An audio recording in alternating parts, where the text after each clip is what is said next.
quick, smart, and disciplined. When you increase liabilities, it's a debit to liabilities. Let's say $10. Cash? Writing off the top of his head, it was incredible. I'm just sometimes sitting there in awe. Oh, zero margin. Of course that makes sense. Of course it's going to be zero. I'm probably smarter than you, so it's okay. Jeremy, you talk about transparency. When did you let everybody know you're being paid every month by whatever stock was trying to have you pump and dump? Not gonna lie, guys, he's a lot more value-oriented than he portrays on the channel. I am very lucky to have that guy in my life. Paul Gabriel, you made me cry. Paul Gabriel, you effed with the wrong guy. Paul Gabriel, you're an out-of-touch douche. Paul Gabriel, you smell like a Russian babushka. Welcome back to Strong Man Personal Finance, everybody. I got to tell you why Paul Gabriel is a massive out-of-touch douchebag. Now, this whole beef started when Paul Gabriel fired one of the nicest, most amazing people I've ever known in my entire life, Seth Karachenian, or however you pronounce his name. And I was very upset by that action. And you know what Paul did? He hired a freaking day trading loser named Mo, Trader Mo. So you get rid of the guy that's relatable and you hire Slow Mo. Good job there, Paul. And Mo in every video turns out to be an absolute freaking clown. He's just a yes man. Oh, yes, Paul, you're right. Yeah. It's a joke. But I'm here to tell you that when you watch Everything Money and you listen to some of the stuff they teach you, it's not reality. Okay, it's not the real world for a real person that actually has a real job. Now, is everything they say absolute trash? No. Okay, they say some good stuff, especially when they say you should average into index funds. I like that. Okay, I don't have a problem with that. And the whole value investing thing, well, I don't agree with buying individual stocks. At least they're looking at fundamentals, okay? But where Everything Money goes wrong is in two things: day trading and options. And you want to know why day trading and options don't work? Well, let me show you, okay? First, this is their Patreon. They charge either $30 a month or $80 a month, and you get access to software, blah, blah, blah, blah, blah. And Trader Slow-Mo, who's just a yes man and has no brain matter whatsoever, he can teach you options and day trading. Now, the reason that options don't work and why day trading really doesn't work is because most people have jobs, okay? When you have a job, you're typically working during the trading day. So can someone please tell me, when are you going to have time to day trade? Okay, I work in tax, especially during busy season, okay, when I'm doing people's taxes. When am I going to have time to day trade? It's a joke. Day trading is for like kids or for retired losers, or even more hilariously, spoiled rich douchebags that don't actually have to work a real job. Like I suspect Mo is, okay? Nobody has time to day trade. Now, options, yeah, you can write options contracts and, you can let them be outstanding. Like you don't have to trade options in and out. But even then, that still requires a little bit of effort. And if you start swing trading options and doing all that crap, that also requires time during the day. And if you're a normal person and you're not Mo or Paul Gabriel, who doesn't work a real job, well, I guess his business is a real job, but he seems to be more focused on Everything Money and trading. You don't have time. It's stupid, okay? And for the privilege of this garbage, you're going to pay them $80 a month. Now, the next thing we're going to talk about are stock options. So there's this beautiful little thing called a stock option where you either have the right but not the obligation to exercise a contract, or you have the obligation, if you are exercised, to either buy or sell lots of shares in lots of 100, okay? Basically, they're contracts where you can either be forced to buy or forced to sell stocks, or you can choose to buy or choose to force people to buy stocks from you at a certain price. That's basically what a stock option is, okay? And a big thing that Paul Gabriel likes to do that just does not apply to the average person, that's utterly ridiculous, and that shows that he's out of touch, is he likes to sell puts, okay? What is a put? Well, if you're a buyer of a put, you have the right to sell a stock at a certain price, the strike price. So you can force somebody to buy 100 shares of a stock if you exercise that at a certain price, okay? The seller of a put has the obligation to buy a stock at a certain price. So in exchange for being obligated to buy stocks, you get paid a premium. The buyer of the put pays the seller a premium. You get paid to enter into this contract, and your risk is that you may be forced to buy a stock at a certain price. And what Paul does is he says, okay, Berkshire Hathaway stock, okay, it's currently trading at $472,000. I want to buy Berkshire Hathaway at $450,000. So what he'll do is he'll write a put option that pays him a premium. And if the stock drops, because he already wants to buy it at that point, he can eventually be forced to buy that stock at a price that he already thinks is a good price. Totally makes sense, right? Well, here's the problem, okay? In order to do this crap, because remember, if you sell a put, you have to buy 100 shares at a time. You have to have a lot of money. And I don't know if you realize this, but there are some high-priced stocks out there. You take any one of these, NVR, Seaboard Corporation, Texas Pacific Land Trust, and you have to multiply those by 100 to tell you the amount of cash you need sitting aside, okay? It's ridiculous.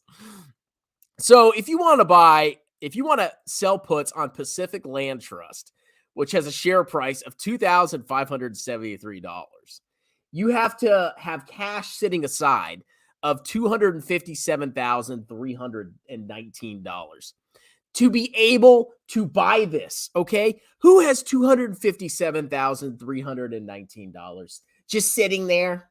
Do you? No, you don't. Oh, you're an average person. Now, if you're rich, and you got daddy's money, okay, maybe you can do this.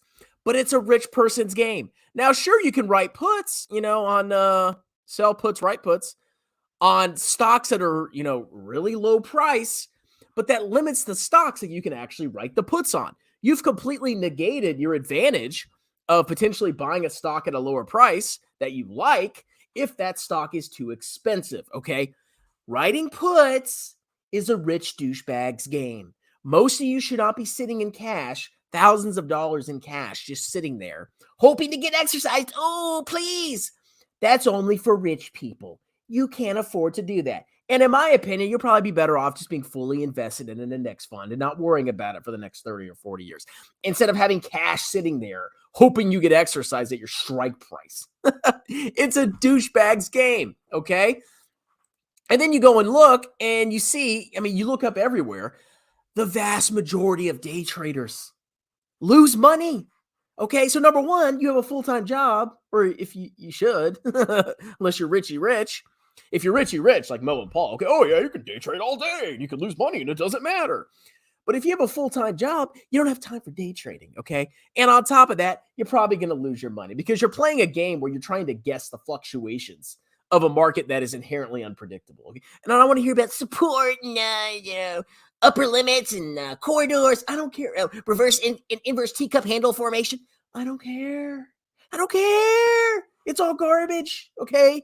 You don't have time, and you're going to lose your money because you're going to see your little inverse teacup handle formation, and you're going to go bullish. You're going to go long, and then the market's going to go the exact opposite way that you thought it was, and you're going to lose your freaking money. And even if you make money, you got to pay short-term capital gains, because I highly doubt you're buying and holding stock for over a year when you're day trading, okay? You're buying a stock and you're selling it. And depending on your tax bracket, depending on your taxable income, you could be in the highest tax bracket. And you could even be subject to net investment income tax, which is an additional tax on top of this garbage, okay? It's ridiculous. Stop. This is fake. Okay? If you like the Stonk Analyzer tool, okay. If you want to play around with individual stocks, Okay. I mean, at least that's for a normal person. Like if you want to buy 1 or 2 shares of an individual stock, I don't have a problem with that. But if you pay this $80 a month, okay, and you think you're special, you're paying almost $1,000 a year. What is that, $960 a year? God. And you think you're going to be this day trading, options trading guru? It's not for you. You're not a rich person. You don't have time to trade options. You can't write puts on most stocks because you can't afford to do it, and you're going to lose all your money. And even if you make money, you're going to pay short-term capital gains taxes. Okay? Is this hard? This is not, what is this? Okay? And do I even need to point to the data of the average retail investor versus an index fund? I mean, it's the data's there. Nobody can dispute that. But of course, they're going to say, "Oh, well, here at Everything Money, we're not the average retail trader. We actually beat the market." I remember watching a video from Slow Mo, and he was saying like, "Oh yeah, when I buy value stocks, I get like 11%, and then I make like 3% more with options, and then I make 1% with day trading." It's like, oh my God, these people are so full of crap. You think Slow Mo is getting a 15% return? Really? And Paul himself has said he's underperformed the market. Me, Chris Bell, with an index fund. I have beaten Paul, Mr. Richie Rich. But he has more money than me, right? Yeah, he has more money than me. I've outperformed him with an index fund. I don't day trade, okay? Yeah, I've screwed around with like tiny options. But at the end of the day, I was like, this is stupid. And I stopped because it's just a waste of my time. I'd rather just put that into an index fund and let that grow and compound over my lifetime. That's how you build wealth, ladies and gentlemen, okay? Not paying these freaking losers. You like that, Paul? You can't deny this. You can't deny what I'm saying there. Small Gabriel. I'm long dong personal finance, boy. That's right. You think I'm a scrub, huh? LeBron James, right? You LeBron James, Yeah. All right, there's my rant. Let's do some comments. And then I'm going to go watch TV. Let's go! Jeremy lost $3 million in 6 months. The GOAT, Jeremy LaFoo-Foo. He'll get more subs and more money. Don't worry. Finance YouTuber Confucius say, "He who grifts last grifts the hardest." Sexy man personal finance, Slow Mo and Paul. Slow Mo. That's his new nickname. I hope that sticks. Strong Confucius man personal finance says, "He who reus last buys into low-fee, broad diversified index funds and tax-advantage accounts." That's right. Is this hard? You have to pay EM almost $1,000 a year. Oh. And besides, I made my own stock analyzer tool using basic math in 30 minutes. Americans with Disabilities Act made Paul fire Seth and keep Mo. Oh, that's good. Where's everybody at? They don't care about strongman anymore. If I don't talk about Jeremy, they don't care about me, okay? I'm just the Jeremy hater. I will crush you, boy. Your CPA boyfriend is shilling SoFi. Is he? Uh-oh. I'm going to have to go roast him. Thanks, strongman, for your options knowledge. Can I buy your course? Yes. Super chat me $10,000 and you can get a 10-minute session with me. Deal? When are we getting a strongman index funds? You know what? If I get rich on YouTube, I'm going to start my own ETF. And it's literally going to just be VT. I will drop millions just to have the privilege of having people fluff me on the New York Stock Exchange. "Oh, strongman, you're such a genius." And then I just buy VT. Don't underestimate the inverse teacup formation. Scary enough, I made a spoof video where I said I acted like that was a real thing. And I said that was a way to make money on Dogecoin. And people took me seriously. I was like, I couldn't believe what was happening here. I made a spoof video saying it was like a DCF analysis of Dogecoin. And I said you could do the inverse teacup handle formation and you could use that to make money on Dogecoin. And people believed me. I was like, I can't even joke anymore. I can't even make jokes. But it's a full moon. Yeah, I'm sure Slow Mo uses astrology for his day trading. "Oh, it's a widow's moon tonight. That means stocks will go up in the morning and down in the afternoon." The perfect pattern for a flat market. I heard LaFufu is doing the inverse trucker formation at the truck stop. I don't even want to know the heinous things that are being done to Jeremy at the truck stop right now. Stock, I'm smarter than you, Mo. Yeah. Oh, yeah. He's smarter than you. Oh, yeah. Imagine your job being day trading. You're a spoiled douche. Okay. You're not. That's not normal. That is not a normal person. Strongman, the best. What's up, brah? How's the channel going? Strongman, you make me laugh. So funny. You have a crush on me, Cole? Is this really Cole? Strongman, what do you think is about Warren Buffett and Berkshire that makes him the exception to the rule of active managers? I don't know. I mean, sometimes you just do well. I mean, I didn't he do really well in the past, and then the last couple of years he's matched the market. I mean, anything's possible. There's always going to be somebody out there that beats the market, but it ain't going to be you, okay? Trust me. I bought it for having access to the financial data, but I realized I can make my own for cheaper without even selling it. Yeah, dude, I use that stock analysis thing. It's free. And then I can plug that into my DCF that I made.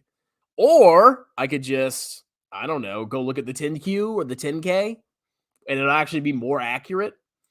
So find my bluff. All right, a few more comments and I'm out of here. I'm down to donate to fund to take down Jeremy. Yeah, let's take him down. Strong man, take the robe off. Okay, if you super chat me $20, I'll take my robe off. I'm waiting. I don't take my clothes off for free, ladies and gentlemen. If you give me $30, I'll do a dance. What do you think? This is YouTube only fans. The only pattern crypto will do is downwards corkscrew butt spiral. Office, their experience and current job was all day trading. Yeah. I mean, like, just think it's common sense. You can't day trade if you have a full-time job because the market's open while you're working. It doesn't make, I don't get it. Like, how is that a side gig? It doesn't make sense. Grant Cardona's a Tide Pod. He's an amazing millionaire genius because he has more money than you. Will the real Slim Shady say this? You think I look like Slim Shady? What will happen when LaFufu has to pay back his grift money and all he has is Voyager and tattooed chef stock? Oh, he won't have to pay it back. The SEC doesn't care, man. They're just letting him. He can do whatever he wants. He can grift. He can lose he can lose money. He can tell people to buy trash stocks. It doesn't matter, bro. It doesn't matter. Here's some ad revenue. Fart analyzer tool calculates the present value of all the future gas flow. It really is funny. Because sometimes the tool can apply to a certain business. And then other times it's like they do it with cyclical businesses. Like Smith & Wesson. It doesn't work with Smith & Wesson. And to me, it was obvious because, I'm not saying I'm the greatest investor, but I looked at Smith & Wesson's revenue. I was like, it's all over the place. And this president gets elected, it shoots up. And then this president gets elected, it goes back down. Oh, there's riots, it goes up. There's mass fear and panic, it goes up. Okay, maybe buy gun stocks when, there's some kind of terrifying event or there's some kind of gun legislation that hits Congress. Maybe that's the time to buy gun stocks, but it isn't like a DCF thing, in my opinion. Strawman, be sure to leave a glass of Oatly and a tray of tattooed chef for Jeremy Claus, or you won't take your 20 to 30% out of the Christmas tree. Hey, by the way, Walmart now has Great Value is Walmart's brand. They now have Great Value oat milk. Does Oatly even have a chance? They're the most expensive. There's multiple competitors. And now Walmart itself is competing with Oatly My Goatly, or whoever they contract with to produce the Great Value brand. Oatly My Goatly! The SEC just arrested me, Kevin.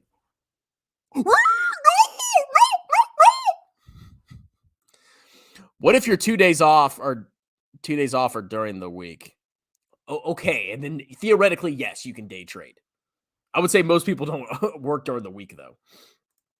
Tough decision for Jeremy. Buy 4 shares of Tattooed Chef or 1 Tattooed Chef rice. Oh, by the way, we're going to do a Tattooed Chef mukbang. I still have those 3 Tattooed Chefs that I bought. All right, well, I think I'm done. Simper Cornelia still can't make any views. Great Value oat milk. It's true. Oatly is so screwed, man. Okay. I always just buy the store brand stuff. Yeah, exactly. It's way cheaper.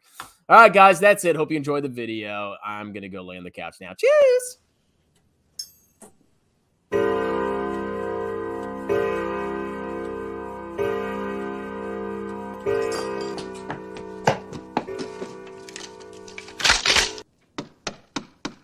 Merry Christmas, little fella. It's Santa Claus. And it's Elf. We're not gonna hurt you. No, got some nice presents for you.